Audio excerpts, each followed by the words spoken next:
Graça e paz, meus queridos. Olha o pastor Raul aqui com mais um material magnífico para vocês. Exatamente. Hoje nós temos um material aqui no nosso review que é de dar gosto. Eu estou falando do comentário exegético de Filipenses de ninguém menos do que do Gordon Fee. Exatamente, esse especialista em interpretação bíblica que todos nós, tanto pentecostais, carismáticos ou reformados, a gente tem como guia, né? Um homem que tem uma presteza em fazer a exegese, obedecendo uma hermenêutica muito requintada, muito bem feita. E quando eu digo requintada, eu não estou falando que é uma hermenêutica daquelas difíceis, que só puxa para arcaísmo. Não, é uma hermenêutica correta, onde você vai entender o que o texto diz. E o comentário exegético de Filipenses da Vida Nova realmente é um desses materiais que não podem faltar na tua biblioteca. Aqui, ó, comentário exegético, Gordon Fee, Filipenses, tá? Comentário exegético, uma encadernação em capa dura simples, folha de rosto, ó, Gordon Fee, tradução do Marcelo Gonçalves, ficha catalográfica, Fee, Gordon de Fee, título original, Paul's Letter of the Philippians, tá? Então a gente vai para Sven Soderlund, colega e amigo. Aqui o sumário, onde nós temos os prefácios aqui, que vão da página 11 até 21, né? Aí a gente tem a introdução a Filipenses, que começa realmente com o número 1. Lembrando que nós temos uma introdução ao livro, né, a carta do comentário, e depois nós temos a exposição do comentário propriamente dita. Prefácio da série Comentário Exegético, da Edições Vida Nova. Prefácio do editor da série NICNT. Embora o autor deste comentário e o editor dessa série em inglês sejam a mesma pessoa, pareceu apropriado nesse caso ter um prefácio do editor junto com o prefácio do autor. São três os motivos para isso. Em primeiro lugar, este é o primeiro volume editado por mim a aparecer na série NICNT. Também é o segundo volume apresentado sob novo formato e design. Espero que esse novo design torne a série muito mais fácil de utilizar. Ele surgiu de fato como resposta a muitas queixas sobre os dois maiores volumes da série, o de Morris sobre João e o de Fee sobre 1 Coríntios, de que eles não param abertos sobre a mesa quando se tenta utilizá-los. O problema de livros grossos é esse, ele não para aberto, né? Assim, ofereço minha gratidão à Erdmans Publishing Company pela adoção do novo design a seu tempo. Todos os antigos volumes entrarão no novo padrão, ou seja, quando tivesse a reimpressão, né? Em segundo lugar, embora por coincidência verificou-se que o segundo e o terceiro editores da série escreveram os volumes substitutos de Filemão e Filipenses, que originalmente apareciam em um único volume escrito por J.J. Miller em 1955, na série original, os comentários sobre Colossenses por F.F. Bruce e Efésios por E.K. Simpson também constituíam um único volume. Como segundo editor da série, o professor Bruce atualizou seu comentário sobre Colossenses e escreveu os volumes substitutos de Efésios e Filemão, que foram na época publicados em um único volume. Isso resultou em uma situação inusitada de uma série de comentários ter duas obras sobre Filemão, enquanto isso, o simples volume de estudo sobre Filipenses nos últimos 40 anos. E as muitas novas direções que os estudos de Filipenses tomaram exigiam um volume substituto para essa carta também. Como já estava previsto que eu escrevesse um comentário mais popular sobre a carta, na série de comentários IVPNT, os editores perguntaram se eu estaria disposto a escrever também o volume sobre Filipenses para NICNT. Com o consentimento dos editores da InterVarsity Press, eu concordei. Aí vem o prefácio do autor. Sobre a fundamentação quanto à forma e estilo deste comentário, convido você a ler atentamente o prefácio do autor do meu volume sobre 1 Coríntios nessa série, que tive a oportunidade de expor com mais pormenor num simpósio sobre a escrita de comentários em Theology 46, em 1990. Mas preciso reiterar aqui algumas pressuposições e idiosincrasias para o bem do leitor. Primeiro, sem me desculpar, escrevi conscientemente esse comentário para ajudar o pastor da comunidade, o professor das Escrituras, a compreenderem melhor essa carta como palavra de Deus para uma congregação contemporânea. Ao mesmo tempo, sempre levei em conta o estudioso e o professor em sala de aula.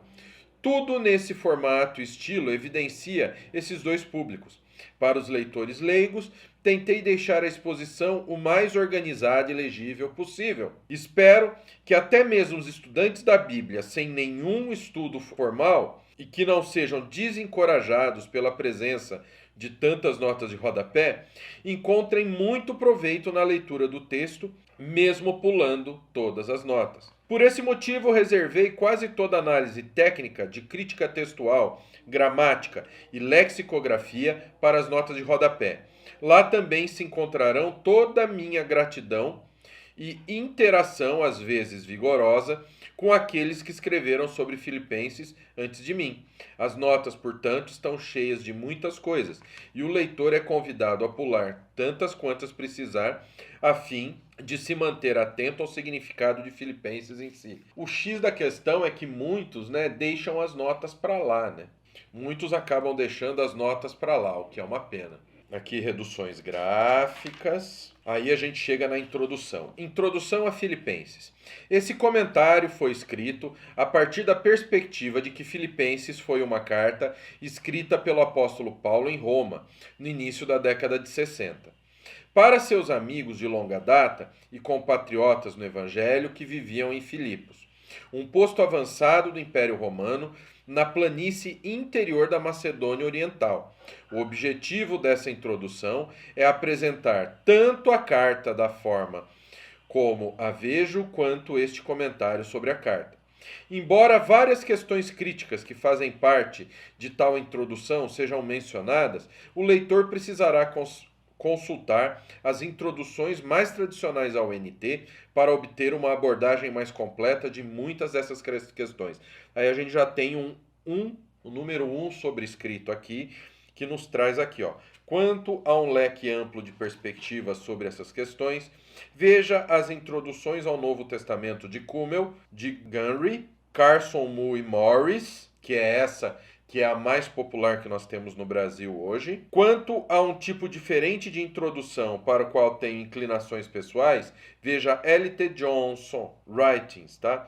A leitura dos capítulos sobre Filipenses nessas obras dará uma boa noção das questões, bem como das diferentes abordagens. Então você percebeu que fica incompleto sem as notas de estudo?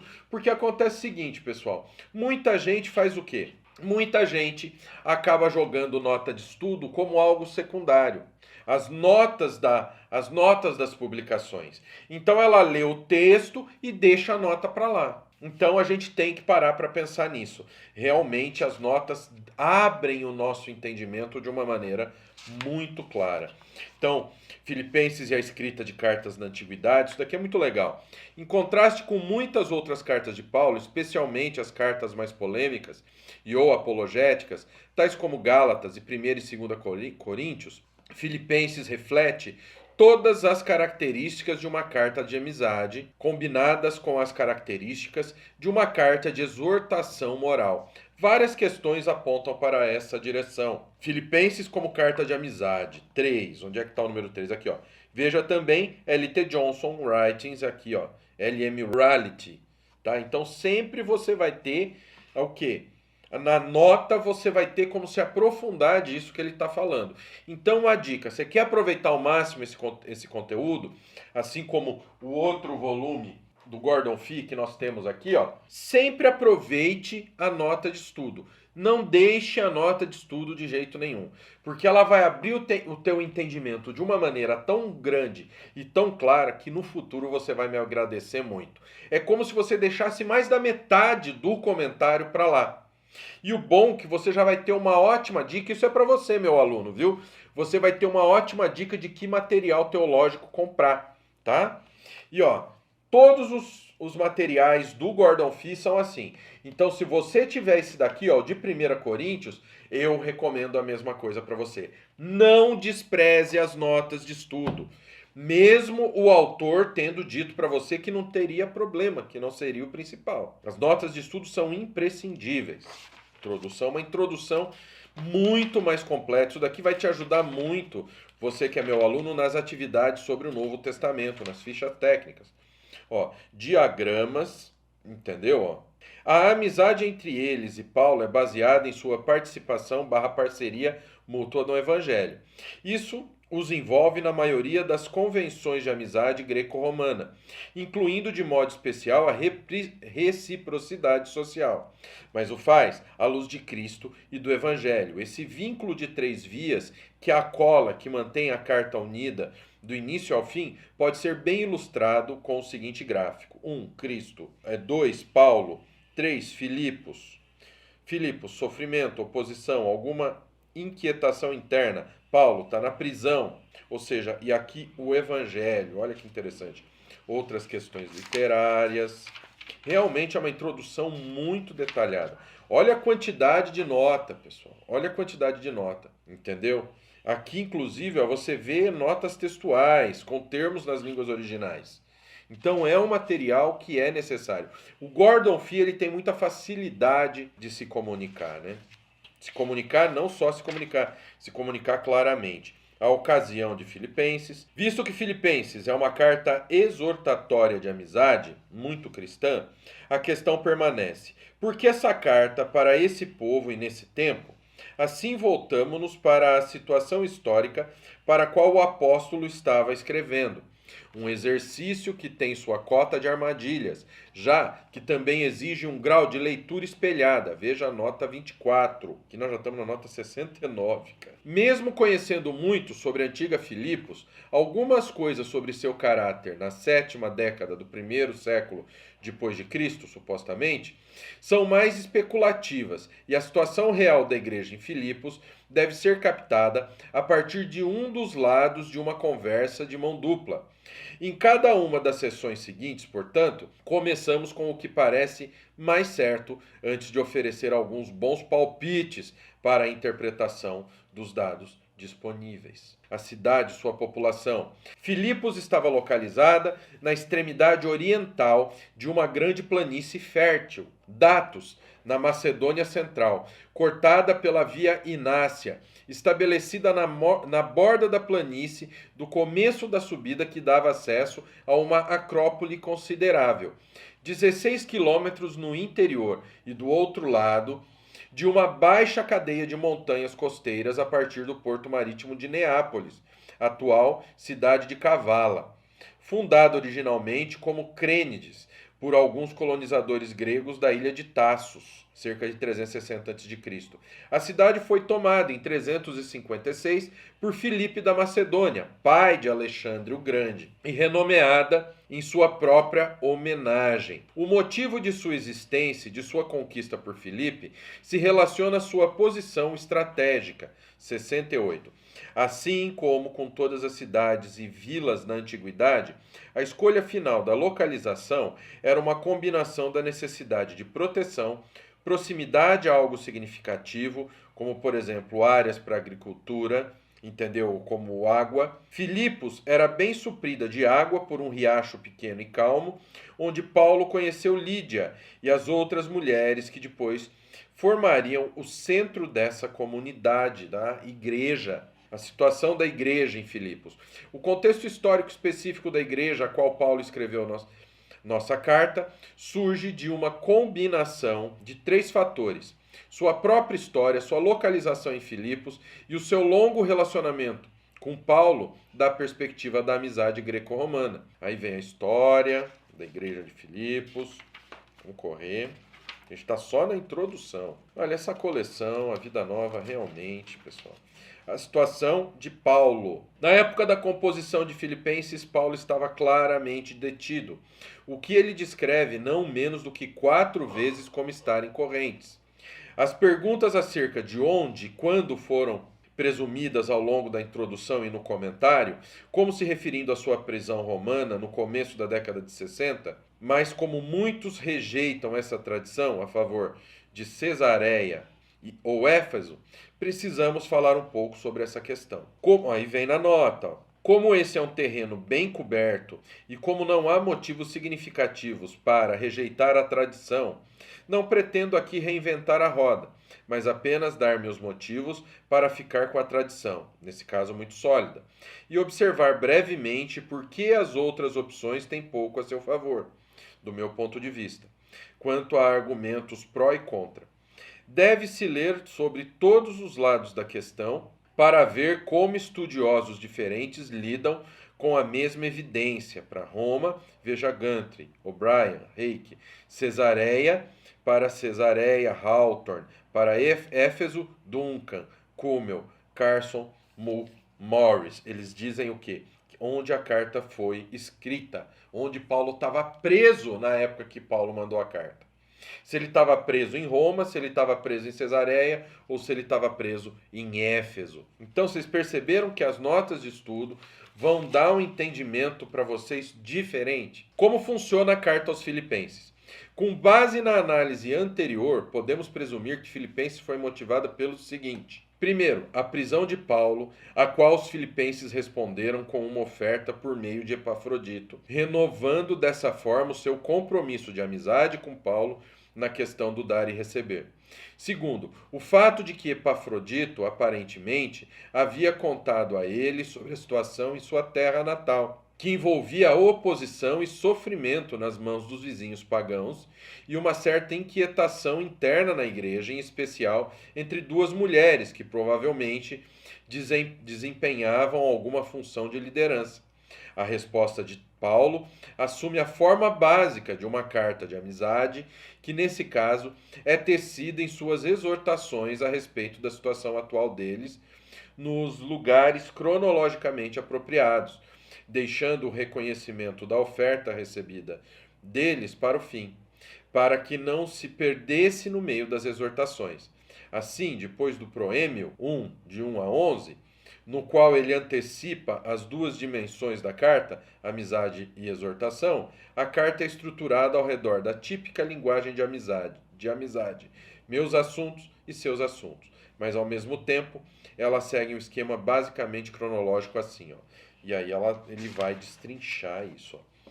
Questões da autenticidade, algumas observações, a questão do contexto e autoria. As questões de contexto e autoria estão intimamente relacionadas, no sentido de que, uma vez que a passagem foi identificada como um hino, então certas características foram descobertas como antipaulinas. A Trindade como chave teológica para essa carta, o papel central de Cristo, a estrutura escatológica da carta, e aí a gente vem para a primeira parte. Então tudo isso aqui que nós vimos, ó, da página 1 até a página 57, são 57 páginas. 57 páginas de introdução. Isso daqui é para você tirar 10 da atividade da nossa formação completa em teologia, filho. Se você usar, você não vai copiar, mas você vai estudar esse material e vai nos passar os pontos fortes. É 10 garantido. É um material magnífico. Texto, exposição e notas. Ou seja, agora a gente entra na parte que vão ser pegas períncopes por perícopes, tá? Para a gente estudar. Então ele segue aquele sistema que a gente já conhece nos comentários dessa série. Então, texto, exposição e notas. Então, ele é dividido, né? Então, pega uma parte do livro e divide por períncopes. Primeiro, questões introdutórias. Nós temos capítulo 1, que vai de 1 a 11. Então, ó, questões introdutórias, tá aqui, ó, de 1 a 11. Aí a gente tem um comentário básico sobre isso e agora vai destrinchando. Ó, aqui nós temos o tópico principal, tá vendo? O tópico principal, questões introdutórias, 1 a 11. Aí ele faz um comentário com muitas notas para te completar o entendimento. Ele faz um texto, uma explicação introdutória, aí vai começar a quebrar em pedaços menores. Saudação 1 a 2. A saudação. Embora os próprios filipenses não tenham sido privados do nosso conhecimento mais amplo de Paulo como escritor de cartas, A maneira mais conveniente de entrarmos na importância dessa saudação é comparando-a com as outras cartas do corpus. Nessa comparação, várias questões se destacam: sua brevidade comparativa, a natureza fixa da saudação propriamente dita, verso 2, a inclusão de supervisores e diáconos. Alguns outros itens também precisam ser observados à medida que analisamos os vários elementos, um de cada vez. Aí vem a exegese e exposição. Então aqui a gente tem o trecho que nós vamos estudar, tá? 1. Os autores, embora a prática seja extremamente rara nas cartas greco-romanas que chegaram até nós, Paulo inclui com frequência suas companhias atuais em suas saudações. 3, nota 3. Ele faz isso em 7 cartas do corpus. 1ª e 2ª Tessalonicenses, Timóteo e Silas. 1 Coríntios, Sóstenes. 2 Coríntios, Timóteo. Filemon, Timóteo. Colossenses, Timóteo. E aqui, Timóteo. Não há exemplos conhecidos fora do corpus paulino. A única referência conhecida é a coautoria. A coautoria está em Cícero, Ático, 11, 15 e 1. De minha parte, depreendi de suas cartas, tanto as que você escreveu em conjunto com outros, como aquelas que escreveu em seu próprio nome. Então as notas sempre vão ajudar a gente a entender.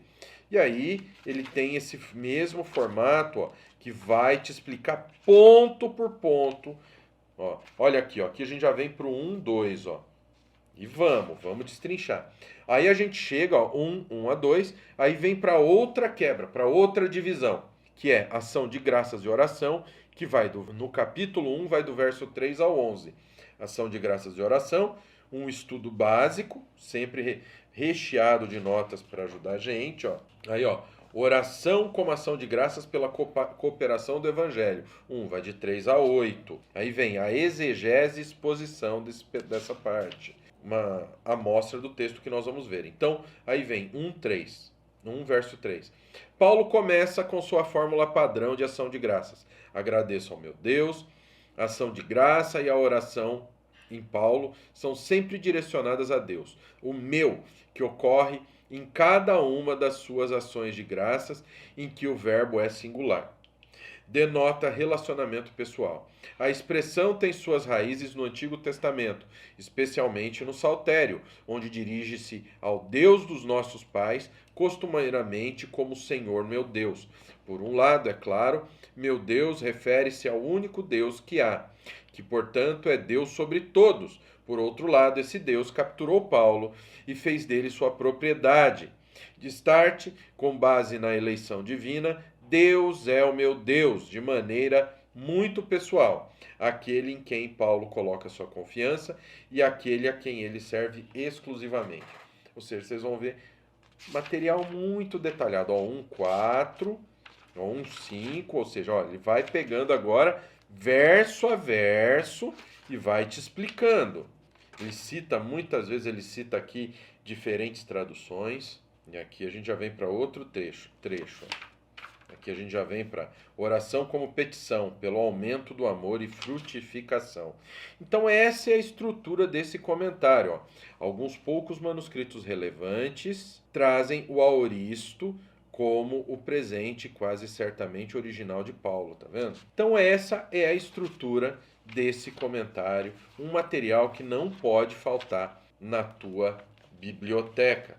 Lembrando que no final ele apresenta para você uma baita de uma bibliografia, olha, índice de passagens bíblicas e o índice dos autores, índice das fontes extrabíblicas antigas, e aí vem uma básica, ó, propaganda sobre publicações da editora Vida Nova.